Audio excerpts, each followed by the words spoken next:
বন্ধুসকল একমাত্ৰ সেইজন ব্যক্তি আছিলে অসমত যিজন ব্যক্তিৰ কাৰণে দীঘলী পুখুৰী গছকেইডাল নেকাটিছিলে বা ৰক্ষা কৰি থৈছিলে। অসম চৰকাৰে কটাৰ পৰা আঁতৰত আছিলে, কাটিব আহিও নেকাটিছিলে। আৰু এজন মানুহৰ কাৰণে সেইজনে হ'ল আমাৰ মাজত যিজন নাই জুবিন দা। সেই জুবিন দাৰ কাৰণে, জুবিন দা থকা অৱস্থালৈকে গছকেইডাল ঠিকেই আছিলে, কাটিবলৈ আহিও কাটিব নোৱাৰিলে। যিহেতু জুবিন দাই কৈছিলে যে গছ কটাতকৈ মোক কাটি পেলাওক, তেনেকৈ এটা মন্তব্য কৰিছিলে জুবিন দাই। জুবিন দাই ৰক্ষা কৰি আছিলে, প্ৰকৃতি ভাল পোৱা মানুহজন।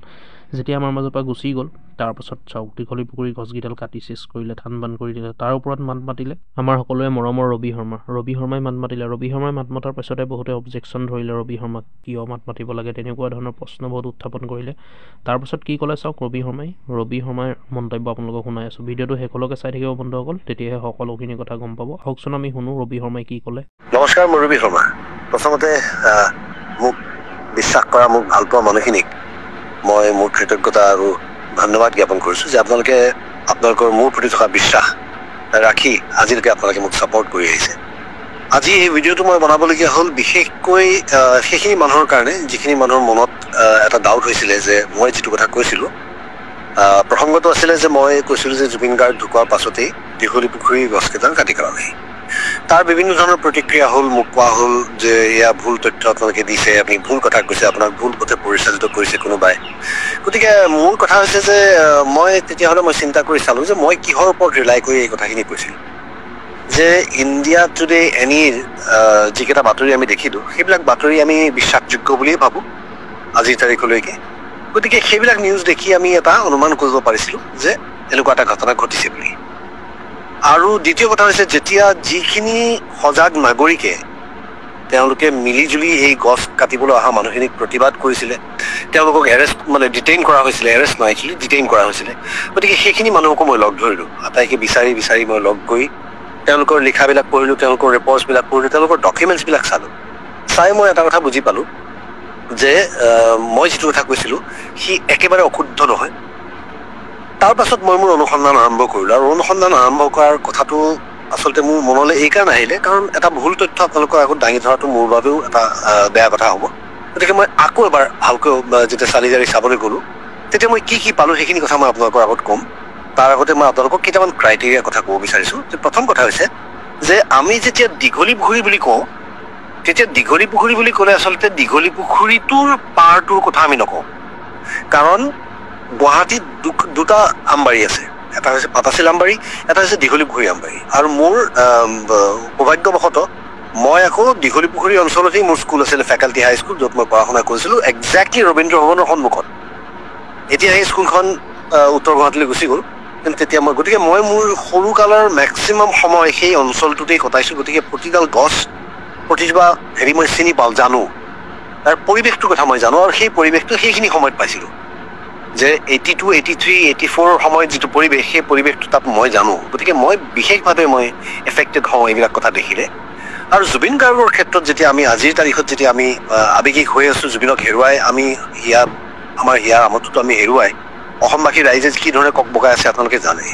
গতিকে জুবিনে কৈ যোৱা কথা এটা যে গছকেইডাল কাটিব লাগিলে মোকো কাটি পেলাওক, এই কথাষাৰ মোৰ মনত বাজি থাকে।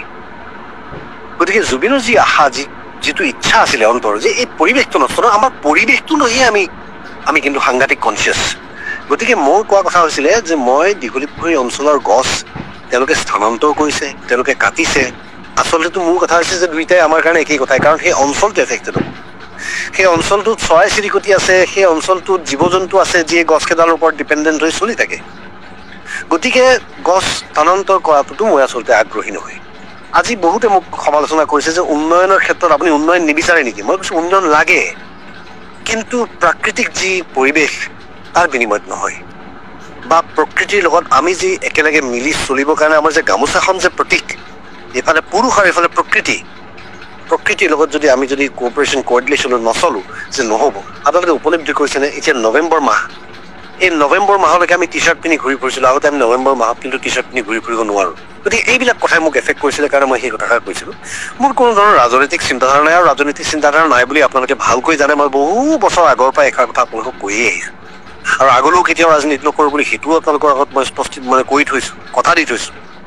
গতিকে এতিয়া মোৰ কথা হৈছে যে আমি এটা কিছুমান কথা জানিব লাগিব এই কথাখিনি কোৱাৰ আগতে, যে গছ এডাল যেতিয়া ট্ৰান্সলোকেশ্যন কৰে বা স্থানান্তৰ কৰে তাৰ কেইটামান ক্ৰাইটেৰিয়া আছে। এক্সপাৰ্টসকলে কয় যে স্থানান্তৰ কৰা গছ বা গছ স্থানান্তৰ কৰিবলগীয়া হোৱাটো লাষ্ট অপশ্যন হ'ব লাগে, তাৰমানে শেষ যিটো উপায়, শেষ উপায় হ'ব লাগে গছ স্থানান্তৰ কৰাৰ। কাৰণ গছ এজোপাই কষ্ট পায়। 100 বছৰ 150 বছৰ ধৰি থিয় হৈ থকা গছ এডালে যেতিয়া শিপাই যায়, এই শিপাৰ তাতে উঘালি যেতিয়া আকৌ নতুনকৈ এজেগাত বহুৱাই দিয়ে, তাত সেই গছডালে এডজাষ্ট কৰিব পাৰিব নোৱাৰে। এইটো বৰ দৰকাৰী কথা, সেইটো ভাবিব লাগিব। দ্বিতীয় কথা হৈছে যে গছ স্থানান্তৰ কৰোঁতে তেওঁলোকে যিটো সংখ্যা দিছে যে 100ডাল গছ যদি স্থানান্তৰ কৰা হয় 60ডাল গছ মৰিবই, 40ডালহে বাচিব। সেইটো তেওঁলোকৰ পাৰ্চেণ্টেজত আমাক কোৱা কথা। তাৰোপৰিও গছডাল কি জাতিৰ কি প্ৰজাতিৰ সেই কথাটো আমি জানিব লাগিব। যদি সেইটো আমি নাজানো, বহুত প্ৰজাতি স্থানান্তৰ কৰিব নোৱাৰি, কাটি দিয়াৰ লগে লগে উঘালি দিয়াৰ লগে লগে সি মৰি যাব। গতিকে তাৰ পাছত মই দেখিলোঁ যে এইখিনি কথা মনত ৰাখি চলাৰ পাছত মই যেতিয়া পঢ়া শুনা কৰিলোঁ, কৰি মই চাবলৈ গ'লোঁ গছকেইডাল চাবলৈ গৈ যোৱা সেই মই যে লোকেশ্যনটো যে ছাৰ্ভে কৰিলোঁ, মই নিজে ব্যক্তিগতভাৱে মই টেক্সটাইললৈ গ'লোঁ, আমবাৰী চাৰিওফালে মই চালোঁ, তাত মই তাৰপিছত লাচিত ক্ষেত্ৰলৈ গ'লোঁ। এই গোটেইবোৰ চোৱাৰ মাজত ইমান সোপা ভিডিঅ' ওলাল। নিউজৰ ভিডিঅ' যিটো পীযুষ হাজৰিকা ডাঙৰীয়াই যিটো আপলোড কৰিছিলে NB নিউজ, সেইটো 4 মাহৰ আগৰ।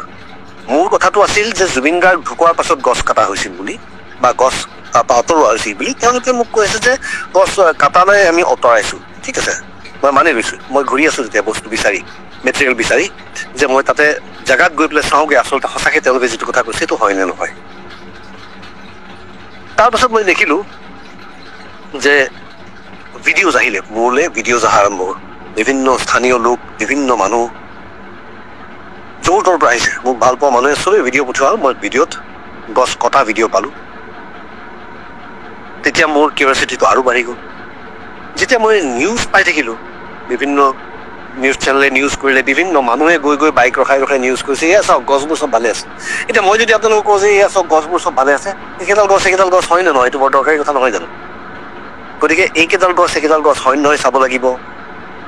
এইকেইডাল গছ, যিকেইডাল গছ স্থানান্তৰ কৰে তেওঁলোকৰ হেল্থ কেনে আছে। তেওঁলোকে ক'লে যে ইয়াতে নতুন পাত ওলাইছে। নতুন পাত আপুনি যদি লক্ষ্য কৰে, যে গছ গছনিৰ বিষয়ে জানে, গাঁৱৰ অঞ্চলৰ মানুহখিনিয়ে বুজি পাব যে গছ এডালৰ কুন্দা এটা কাটি পেলাই যদি পেলাই থয়, তাতো নতুন গছ ওলায়, নতুন ডাল পাত ওলায়। কিন্তু সেইটো নহয় যে গছডাল বাচি যাব। 3টা ঋতু বা 4টা ঋতু, এক্সপাৰ্টছে কয় 4 বছৰ আগে আমি অবজাৰ্ভ কৰিবলৈ গৈ গছডাল বাচিব নে নেবাচে। 4টা বছৰত আমি আচলতে প্ৰমাণ পাওঁ গছডাল বাচিব নে নাবাচে। এনেকে নতুন পাত ওলাব, শুকাই মৰি যাব, আকৌ নতুন পাত ওলাব, আকৌ মৰি যাব। তাৰ এটা সময়ত সেইটো গছডালৰ চেষ্টা জীয়াই থকাৰ, কিন্তু নোৱাৰেগৈ আল্টিমেটলি। গতিকে মই যদি আজি গ্ৰাউণ্ড ৰিপৰ্ট যেতিয়া মই চাবলৈ গ'লোঁ, গৈ আজি 2 দিন আগতে মই গ'লোঁ টেক্সটাইলত গৈ মই দেখিলোঁ প্ৰায়, মই একেবাৰে এনেকৈ আঙুলিৰে গণি আহিব পৰা নাই। গতিকে তাত মই দেখিলোঁ যে প্ৰায় 10ডাল মান গছ, যিমান গছ তেওঁলোকে স্থানান্তৰ কৰিছিলে, তাৰে 10ডাল মান গছ সম্পূৰ্ণৰূপে মৰি গৈছে। সেইকেইডাল গছ আৰু কেতিয়াও ছাৰ্ভাইভ নকৰে। গতিকে মই এতিয়া ফটোকেইখন আপোনালোকৰ আগত দি দিছোঁ, আপোনালোকে ফটোকেইখন চাওক, য'ত মই নিজে থাকি নাম্বাৰিং কৰা গছকেইডাল আঙুলিয়াই মই কৈছোঁ যে গছকেইডাল সেইকেইডাল গছ আৰু নাবাচি। তাৰপৰা আজি মই লাচিত ক্ষেত্ৰলৈ গ'লোঁ, গৈ তাত চাব গ'লোঁ। তাত চাবলৈ গৈ মই দেখিছোঁ এখন গছৰ মৰিশালি, প্ৰায় 25-30ডাল গছ অলৰেডি মৰিছে, বাকী কেইডালৰ অৱস্থা বেয়া। গছৰ আগটো ওপৰৰ ডাল পাতবোৰ কমপ্লিটলি কাটি দিয়া হৈছে, অকল গা অঞ্চলটো, তাৰমানে গাটো গছডালৰ লৈ আহি তাত শিপা আছিল নাই ক'ব নোৱাৰে। এডাল গছ মই লৰাই চাওঁতে প্ৰায় লৰিছেও গছডাল। আৰু যা হওক, শিপাৰ সৈতে ট্ৰেচেছ দিবা, কিন্তু ছাৰ্ভাইভেল ৰেটটো খুব বেয়া। গতিকে ভিডিঅ' আপোনালোকৰ সন্মুখত ইয়াত দি দিছোঁ মই তলত। গছ কটা হৈছিল ৰবীন্দ্ৰ ভৱনৰ সন্মুখত। কি ধৰণে কটা হৈছিল আপোনালোকে ভিডিঅ'টোত চাওক, আৰু মোৰ ফটোবিলাক চাওক, যিবিলাক ফটো আৰু ভিডিঅ' মই আজি গৈ লাচিত ক্ষেত্ৰত তুলি আনিছিল। এতিয়া স্থানান্তৰৰ কথা কওঁ, এইটো এনেকুৱা কথা হৈছে যে মই যদি কওঁ যে স্থানান্তৰ কৰাৰ নামত ৰিজাৰ্ভ বেংকৰ গোটেইখিনি টকা আনি মোৰ ঘৰত থৈ দিওঁ, সেইটো যেনেকৈ নহ'ব, তেনেকৈ স্থানান্তৰ কৰাৰ নামত মই গছকেইডাল গোটেইকেইডাল তাৰ পৰা উঘালি আনি পেলাই মোৰ ঘৰৰ পিছফালে নেৰাখলেও নহ'ব। গছকেইডাল তাতেই থাকিব লাগিব য'ত গছকেইডাল আছিল। য'ত গছকেইডালে 100 বছৰ কটাইছে, 150 বছৰ কটাইছে, 50 বছৰ কটাইছে, সেই গছকেইডাল তাতেই থাকিব লাগিব। গতিকে দীঘলী পুখুৰী মানে আমি অকল দীঘলী পুখুৰীটোৰ কথা সেই পাৰ্কখন বুজি নাপাওঁ। দীঘলী পুখুৰী আমি বুজি পাওঁ গোটেই ইক'চিষ্টেমটো কি। গতিকে আজি যে তেওঁলোকে দুইফালে ৰাস্তা বহলাবলৈ যে বহলাইছে, তাৰ পাছত যদি ট্ৰাফিক পুলিচ ষ্ট্ৰিক্ট হয়, যদি প্ৰশাসন ষ্ট্ৰিক্ট হয়, পাৰ্কিং এফালে দিয়ে, যিবোৰ বিজনেছ প্ৰতিষ্ঠান আছে সেইবিলাকত যদি পাৰ্কিঙৰ কাৰণে যদি গভৰ্ণমেণ্টে যদি কয়, তেতিয়াহ'লে মই ভাবোঁ অলৰেডি তাত যান জঁট নহ'ব। আৰু অলপ যান জঁট হওকেইচোন, যান জঁট হওক, কিন্তু অন্ততঃ পৰিৱেশটোতো সুৰক্ষিত হৈ থাকক। আমি আমাৰ ল'ৰা ছোৱালীক কি দি থৈ যাম? আমাৰ প্ৰত্যেকজনৰ মৃত্যুৰ লগত এডাল এডাল গছ যায়, এজোপা এজোপা গছ যায়। আমাৰ যেতিয়া মৃত্যু হয়, আমাতকৈ আগে গছত জুই লাগে, গছৰ কাঠখিনিত। কেইডালমান গছ থাকক, সেইটো উদ্দেশ্যেৰে কথা কৈছোঁ। গতিকে মোৰ ইয়াতে কোনো ধৰণৰ ৰাজনৈতিক চিন্তাধাৰা নাই। গতিকে সেই কথাষাৰ আপোনালোকে জানে ভালকে। আৰু মই ৰাজনীতি কৰা মানুহ নহয়, আৰু ৰাজনীতি কৰিব লাগিলে মই পৰোক্ষভাৱে মোৰ পৰিবাৰক এটা দল সংগঠনত সোমোৱাই দি পেলাই তেওঁৰ থ্ৰু দি ৰাজনীতি কৰাতকৈ মই নিজে ৰাজনীতিত প্ৰত্যক্ষভাৱে সোমাব পাৰোঁ। কিন্তু মই সেইটো কাম কৰা নাই আৰু নকৰোঁ, আগলৈও কেতিয়াও নকৰোঁ। আপোনালোকে আজিৰ তাৰিখত আকৌ কথা দিলোঁ। গতিকে মই চৰকাৰখনক অনুৰোধ জনাম যে এনেকুৱা ক্ষুদ্ৰ ক্ষুদ্ৰ কথাত মোৰ লগত লাগি থকাতকৈ আপোনালোকৰ কৰিবলগীয়া বহুত কাম আছে। সমাজখনৰ উন্নয়নৰ কাম আছে, সমাজখনৰ বাবে কৰিবলগীয়া আপোনাৰ ঢেৰ কাম আছে। মূল্য বৃদ্ধিৰ বিপক্ষে আপোনালোকে যুঁজ দিবলৈ আছে, আপোনালোকে অংক কৰিবলৈ আছে, কথা পাতিবলৈ আছে। গতিকে সেইবিলাক কাম আপোনালোকে কৰক। মোৰ পিছত লাগি থাকি এই আপোনালোকৰ বহুমূলীয়া সময় অপচয় নকৰিব। মই বৰ সাধাৰণ মানুহ, মই এজন সাধাৰণ অভিনেতা, আৰু মই ৰাইজৰ পক্ষত থিয় হোৱা মানুহ, যিটো সদায় ৰাইজৰ লগতেই থাকিম বুলি আজি পুনৰবাৰ আকৌ কথা দিলোঁ। আৰু ৰাইজসকলকো কৈছোঁ যে মই এটা পোষ্ট দিছিলোঁ আজি বহুত দিন আগতে ফেচবুকত, ৰঙা হেৰিৰ মাজত বগা আখৰেৰে লিখা, যে ইছ্যুবোৰ ফালৰি কটাই নিবলৈ বহুত চেষ্টা কৰা হ'ব। এতিয়াও সাৰে আছোঁ মই। গতিকে আজিও আপোনালোকক কৈছোঁ, এতিয়াও সাৰে আছোঁ আৰু মই সাৰে থাকিম। যিদিনাখনলৈকে জুবিন গাৰ্গৰ গোটেই ইনভেষ্টিগেশ্যন প্ৰক্ৰিয়াটো সুন্দৰকৈ পাৰ হৈ নাযায়, আমি সঠিক উত্তৰ যেতিয়ালৈকে নাপাওঁ, আৰু যেতিয়ালৈকে এটা ফেয়াৰ ট্ৰায়েলৰ মাধ্যমেৰে যিখিনি দোষী তেওঁলোকৰ শাস্তি নহয়। গতিকে মই আছোঁ আপোনালোকৰ লগত, আপোনালোক মোৰ লগত থাকিব বুলি মই আশাবাদী। আৰু এইখিনিতে মই আৰু এটা কথা জনাই থৈ বিচাৰিছোঁ যে এইকেইদিনৰ ভিতৰতে ভালকৈ অলপ সময় লৈ এটা টক শ্ব' মই এৰেঞ্জ কৰিম, য'ত মই আপোনালোকক আৰু বহুত কথা সদৰি কৰিম। গতিকে তেতিয়ালৈকে কেৱল এইমাত্ৰ এতিয়া এই ক্ষেত্ৰত মই আই ৰেষ্ট মাই কেছ। আৰু মই এইটোৰ বিষয়ে আৰু কেতিয়াও একো কথা নকওঁ যে গছ তাত কটা হৈছিল, মোৰ দৃষ্টিত এজন নাগৰিক হিচাপে মোৰ দৃষ্টিত কটা হৈছিল, আৰু যিখিনি গছ স্থানান্তৰ কৰা হৈছে তাৰে বেছি বা সৰহ সংখ্যক গছৰ স্বাস্থ্য ভাল নহয়। ইয়াৰ বিষয়ে আৰু যদি মোক কোনোবাই খুচিও থাকে, মই আৰু কোনো ধৰণৰ প্ৰতিক্ৰিয়া নিদিওঁ। বাকী প্ৰকৃতি সংৰক্ষণৰ কাৰণে যিটো কৰিব লাগে সেইটো মই কৰিম। আৰু বিজেপিয়ে এইটো কথা ভাবিব নালাগে যে মই বিজেপিৰ বিৰোধিতা কৰোঁ। মই প্ৰত্যেকটা মানুহে যিয়ে বেয়া কাম কৰিব তাৰ বিপক্ষে মাতিমেই। আৰু বিজেপিও যদি ভাল কাম কৰে তাকো তেওঁলোকক কিন্তু প্ৰশংসা কৰি কথা ক'ম। গতিকে মই হৈছোঁ সেই ধৰণৰ এটা মানুহ। আৰু দ্বিতীয় কথা মই ক'ব বিচাৰিছোঁ যে আজি বহুত ধৰণৰ প্ৰশ্ন উত্থাপন হৈছে যে অমুকে মাটি দখল কৰিছে, তেতিয়া ৰবি শৰ্মা ক'ত গৈছিলে, তেতিয়া তেওঁ কিয় মাত মাতা নাছিলে? অমুকে হেৰি কৰিছিলে, তাত ৰবি শৰ্মাই কিয় মাত মাতা নাছিল? সেই প্ৰশ্নটোৰ উত্তৰ হিচাপে মই কেৱল আপোনালোকক ক'ব বিচাৰিছোঁ যে সেইটো আমি ব্যক্তিগতভাৱে আমাৰ নিজৰ ঘৰ সংসাৰ চলোৱা কামটো বাদ দি আমি কৰিব নোৱাৰোঁ কাৰণেই আমি এখন চৰকাৰ গঠন কৰোঁ, আমি এটা গভৰ্ণমেণ্ট চুজ কৰোঁ, আমি ভোট দিওঁ, ইলেক্ট কৰোঁ। কিন্তু যেতিয়া ৰক্ষকেই ভক্ষক হয় তেতিয়া আমি মাত দিবলৈ বাধ্য হওঁ। গতিকে প্ৰত্যেকটা কথাত মাত দিয়াটো মোৰ কাম নহয়, সেইটো চৰকাৰখনৰ কাম, চৰকাৰখনে কৰিব। কিন্তু চৰকাৰ যেতিয়া ব্যৰ্থ হ'ব, চৰকাৰে যেতিয়া কাম কৰোঁতে যেতিয়া গাফিলতি কৰিব, সেইটো আঙুলিয়াই দিয়াটো কিন্তু এজন নাগৰিক হিচাপে মোৰ দায়িত্ব। সেই দায়িত্ব মই আজীৱন কৰি যাম। গতিকে আকৌ এবাৰ কৈছোঁ, পাহৰি নাযাব, হাগুৰি নপৰিব। জুবিন গাৰ্গৰ প্ৰতি আমাক ন্যায় লাগিবই মৃত্যু শেষ দিনালৈকে। গতিকে আপোনালোকে কোনো কাৰণত বিচলিত নহ'ব। মোৰ নিচিনা সাধাৰণ মানুহ এজনৰ কথা লৈ পেলাই আপোনালোকে কেতিয়াও বিচলিত নহ'ব। আৰু আপোনালোকে কেৱল লক্ষ্য স্থিৰ ৰাখিব, আমাক যিটো লাগে সেইটো আমাক লাগে। গতিকে জুবিনে ন্যায় পাওক। আপোনালোক আটাইৰে সুস্বাস্থ্য আৰু দীৰ্ঘায়ু কামনা কৰিলোঁ।